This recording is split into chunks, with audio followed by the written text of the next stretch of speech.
नकारात्मक राजनीति का फल उनको भुगतना पड़ा है और फिर उसी रास्ते पर राहुल गांधी जी चल रहे हैं। हर जो पूंजी निवेश करने वाले लोगों को भी ये डर रहता है कि भूले भटके कहीं फिर से राजद की सरकार बिहार में बन गई तो फिर इंडस्ट्रीज का क्या होगा। ऐसे इनकी हरकत है, ये तो अपनी ही पार्टी के दुश्मन बने हुए हैं राहुल गांधी। और तो आप चुनाव आयोग के खिलाफ आपको चुनाव लड़ना है या भाजपा और अन्य दलों के खिलाफ लड़ना है, ये तो राहुल गांधी जी को तय करना है। मोदी जी मध्यम मार्गी वामपंथी हैं, क्या बोलेंगे इसको, मध्यम मार्गी वामपंथी विचारधारा के बिलोंग करने वाले हमारे मोदी जी हैं। नमस्कार, मैं हूं अर्पित कुमार और आप देख रहे हैं बूम भारत। इस वक्त मौजूदगी पटना में और बता दें कि हमारे साथ भाजपा के नेता हरजीत सिंह जी है।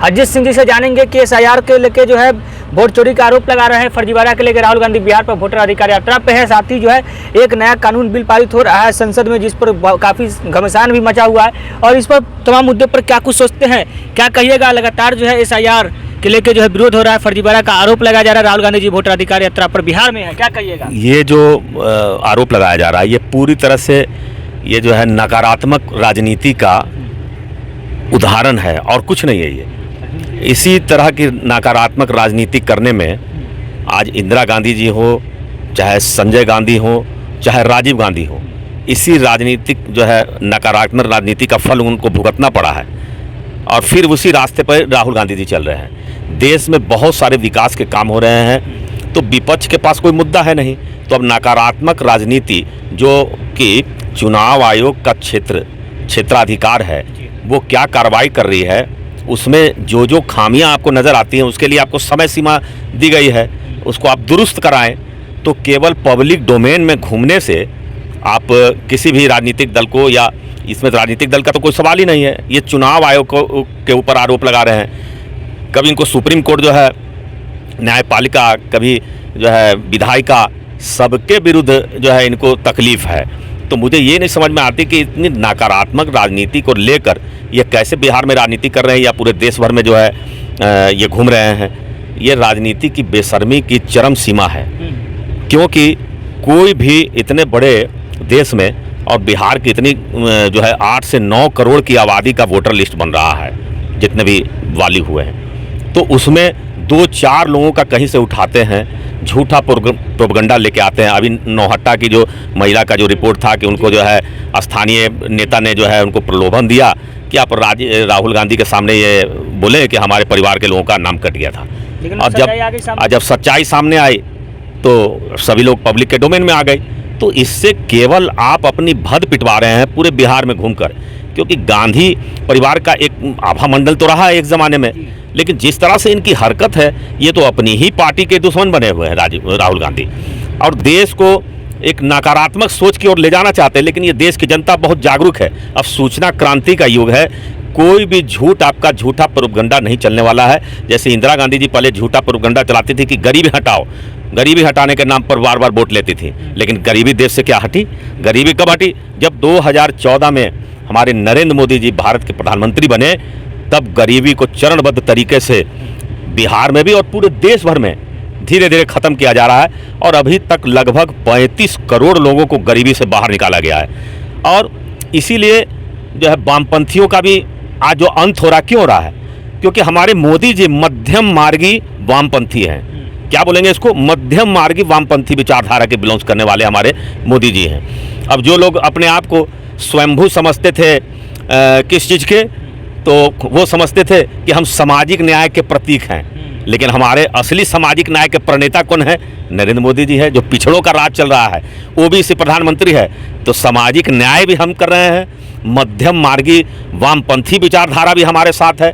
हम 80 करोड़ लोगों को जो है भोजन दे रहे हैं, तो ये हम मध्यम मार्गी वामपंथी विचारधारा से बिलोंग करते हैं। जो हार्डकोर वामपंथी का क्या था कि फैक्ट्रियों को ताला लगाओ, अमीरों को लूटो, आज वो पॉलिसी नहीं है।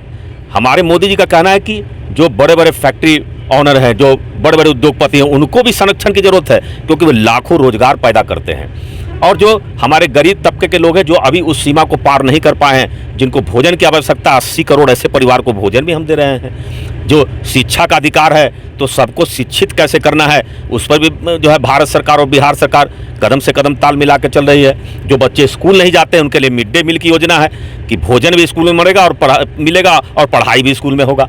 तो हम पूरी तरह से मध्यम मार्ग के वामपंथी विचारधारा से बिलोंग करने वाले मोदी जी देश का चहुं ओर विकास कर रहे हैं। तो इन लोगों के पास तो अब कोई मुद्दा बचा नहीं है, तो अब जो है SIR के बहाने चुनाव आयोग को प्रताड़ित कर रहे हैं। भाई चुनाव आयोग के लोग तो आपको जवाब दे रहे हैं, जितने सवाल आप उठाते हैं उनके वो जवाब देते हैं।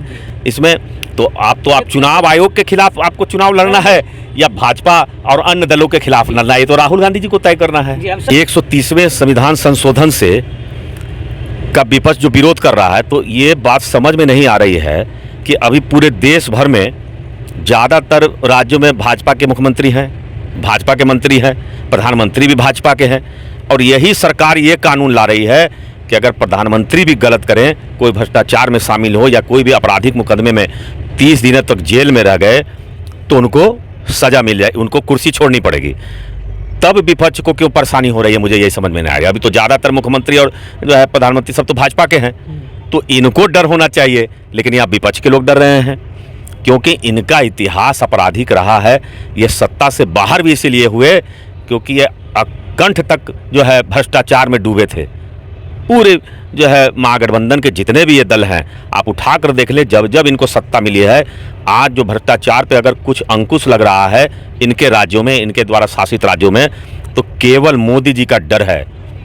क्योंकि मोदी जी का त्रिनेत्र जो है सब पर अपनी दृष्टि रखते हैं, वो कि ना खाएंगे ना खाने देंगे, ना भ्रष्टाचार करेंगे, ना भ्रष्टाचारी करने वाले चाहे किसी भी दल के हों, उनको वो नकेल कसने में माहिर हैं। और यही डर का कारण है कि बंगाल से लेके साउथ इंडिया तक, कर्नाटक से लेके महाराष्ट्र तक हर जगह भ्रष्टाचार पर अंकुश है।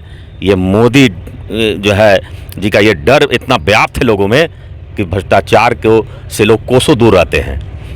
तो अब जो लोगों को भ्रष्टाचार करना है, जो सत्ता के लालच में पड़े हुए हैं कि जब हम सत्ता उनके हाथ में हस्तांतरित होगी तो फिर उसी तरह से देश को हम लूटेंगे जिस तरह से पिछले 70 वर्षों में हम लोगों ने लूटा है, तो वैसे लोगों को तकलीफ हो रही है। तो इसमें जो है परेशानी विपक्ष को, आखिर परेशानी किस बात की हो रही है, यही बात की होती होगी। तो इसीलिए इस बिल का भी विरोध कर रहे थे। जब भ्रष्टाचार पे अंकुश लगाने वाला जब विधेयक है उसका भी आप विरोध करते हैं, हर चीज़ का आप विरोध करते हैं, तो आखिर ये देश में आप किस बात का समर्थन करेंगे। आप जब इलेक्शन कमीशन भी रोहिंग्याओं को चाहता है कि वोटिंग पैटर्न से बाहर करें, बांग्लादेशियों को बाहर करें, तो उसमें भी आप विरोध करते हैं। तो कोई विदेशी नागरिक का भारत में जो है हिंदुस्तान के चुनाव में भाग लेगा। तो ये सब आप जो है सब पब्लिक डोमेन में है, पब्लिक हर कुछ जानती है। और हमेशा जो है डुगडुगी बजाते हैं तेजस्वी जी कि जैसे कि हमारी सरकार बनेगी तो आरक्षण की सीमा हम बढ़ाएंगे, आरक्षण की सीमा बढ़ाएंगे। अरे आरक्षण की सीमा बढ़ाने से क्या होगा, आपके पास सरकारी नौकरी कितनी है, सीमित है, और जितनी जगह थे सारा तो नीतीश कुमार जी ने भर दिया, और जो बचे हुए वो भी उन्होंने घोषणा कर दिया कि सबको हम भरेंगे। तो नौकरी तो आपके पास सीमित है, सरकारी नौकरी तो सीमित है, तो आरक्षण की सीमा बढ़ाने पर भी किसको लाभ होगा।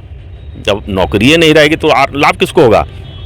आप क्यों नहीं जो है पूंजी निवेश निजी रूप से लोगों को आकर्षित करें। तो ये सरकार जो है निजी पूंजी निवेश आकर्षित कर रही है। जिस तरह से आप देखें सबिस्को, ब्रिटेनिया सब ने बीटा में फैक्ट्री लगाई, और पूरे बिहार में जो है इंडस्ट्री आ रही है धीरे धीरे। तो ये वातावरण का असर है, लेकिन हर जो पूंजी निवेश करने वाले लोगों को भी ये डर रहता है कि भूले भटके कहीं फिर से राजद की सरकार बिहार में बन गई तो फिर इंडस्ट्रीज़ का क्या होगा। क्योंकि एक दिन का सेटअप तो होता नहीं है कि फिर अव्यवस्थित माहौल में एक बार जब टाटा तंग आ सकता है बिहार से, तो साधारण उद्योगपति तो जो है जब व्यवस्था परिवर्तन होगा तो उनको जो परेशानियों का सामना करना पड़ेगा, यही डर की वजह से इतना सोचना पड़ रहा है पूंजी निवेश के लिए बिहार में, उद्योगपतियों को बिहार में आने में। वरना 20 वर्षों में इंफ्रास्ट्रक्चर का पूरा जाल बिछ गया है, बिजली हमारे यहाँ भरपूर है, हमारे पास लेबरों की संख्या है, हमारे पास स्किल्ड लोगों की कमी नहीं है, लेकिन फिर भी मैन पावर भी हमारे पास है, फिर भी उद्योगपति आकर्षित क्यों नहीं होते हैं। आखिर क्या कारण है कि जितनी भी विदेशी कंपनियां हैं, आप जिसको भी उठा लें, मित्सुबिशी हो चाहे हुंडई हो, जितनी भी विदेशी कंपनियां आते हैं, सेवरेले हो या और जितनी भी कंपनियां हैं, सारी साउथ इंडिया चली जाती हैं इंडस्ट्री बैठाने के लिए। वहाँ पर एक दोनों ही राजनीतिक दल, जो भी विपक्ष में या पक्ष में जो भी पार्टियां होती हैं, इस मामले में पूरे वो लोग अंडरस्टैंडिंग है कि कोई भी विदेशी पूंजी निवेशक हमारे प्रदेश में फैक्ट्रियाँ लगा रहा है, इंडस्ट्री लगा रहा है, तो उनको वो भी फैसिलिटी देते हैं और बीच पक्ष में आने वाले लोग भी उसी तरह से उनका ख्याल रखते हैं। इसी वजह से वहाँ 100% पूंजी निवेश होता है और लोगों को रोजगार मिलता है।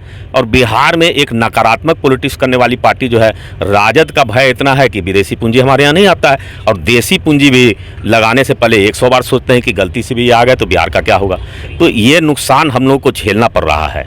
तो देखिए, हमारे साथ बातचीत करने के लिए हरजीत सिंह थे। हरजीत सिंह हमारे साथ खास बातचीत कर रहे थे। बातचीत में उन्होंने बताया कि जिस प्रकार से राहुल गांधी एसआईआर का विरोध कर रहे हैं, जिस प्रकार से वोटर अधिकार यात्रा पर राहुल गांधी आए हैं बिहार में, और ये इलेक्शंस कमीशन पर जो है आरोप लगा रहा है। कहीं ना कहीं ये एक तरफ तो कहते हैं कि लोकतंत्र खतरा में, एक तरफ संविधान की डुगडुगी बताते हैं, और एक तरफ वही जो है लोग जो संवैधानिक और लोकतांत्रिक जो है चीज़ों पर जो है जो सवाल खड़ा कर रहे हैं। हालांकि इन्होंने तेजस्वी यादव पर भी साफ साफ कह दिया कि तेजस्वी यादव जी भी जो है कई दिनों से जो है लगातार मीडिया में जो है कुछ बयान देते आ रहे हैं, कुछ अपनी बातों को रखकर उस बातों पर इन्होंने अपनी सफाई रखें। साथ ही बता दें कि अभी जो नया बिल पारित होने वाला है जो संसद में है, जिसके लेकर विपक्ष में काफ़ी घमासान मचा था और विपक्ष ने काफ़ी कोई विरोध भी किया था। उन्होंने कहा वो बिल से ज़्यादा घाटा अगर होगा, ज़्यादा अगर सतर्क किसी को रहना पड़ेगा, तो वो सत्ता पक्ष यानी भाजपा यानी एनडीए को रहना पड़ेगा सर। फिर भी वो लोग उस बिल का विरोध कर रहे हैं। हालांकि बात क्या है, हालांकि इनके बातों से क्या कुछ आप सोचते हैं, अपने राय प्रतिक्रिया कमेंट बॉक्स में दर्ज कराइएगा। बने रहिए हमारे साथ, आप देख रहे हैं बूम भारत पटना से।